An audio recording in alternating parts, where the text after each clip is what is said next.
Hello, and welcome back. I am GR Fayez, and today we are going to discuss the Hierophant. So here is our Hierophant card.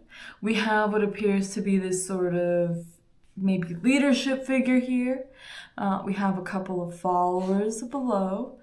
We do have our hand out, possibly in some type of blessing. Okay, and that would be one of the definitions of the card, a blessing. So if you were asking, am I on the right path? Is this working for me? This to me, right side up, would indicate, yeah, it's where you need to be right now. This can also represent by the keys here, a teacher.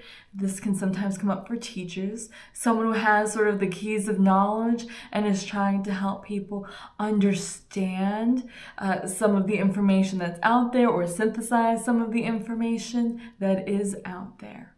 Okay.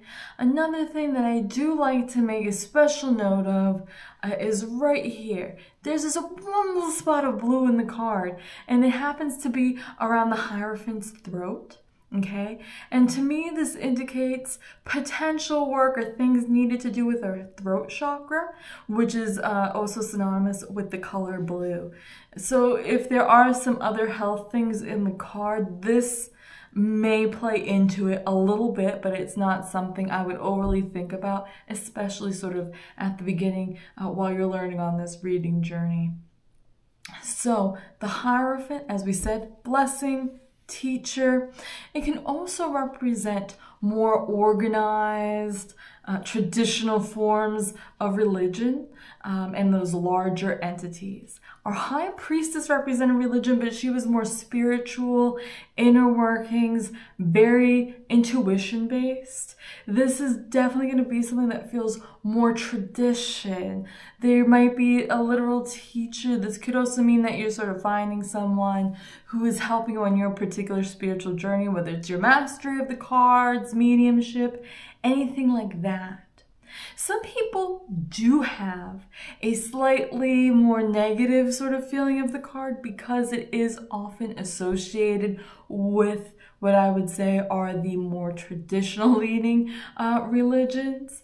Again, it's however you feel when you pick up the card, when you meditate with the card. Take what works for you, and the card will sort of work around that. Now, if we flip this upside down, I would say that if we are in a more traditional sort of religion aspect, it might feel overbearing, or maybe it feels like we don't necessarily identify with all the teachings anymore. And that's fine. You know, we change over time. New things feel truthful to us. Other things don't. Again, take what works for you. If this is someone who's teaching or who is in sort of a position of authority to do that, they may also be going through some of their own growing pains, trying how to best impart their wisdom, or trying to maybe rectify things that they don't always necessarily agree with. Okay? So now we're going to take a look at some of the other decks that I have and see what those Hierophants look like. So let's take a look at a few Hierophants.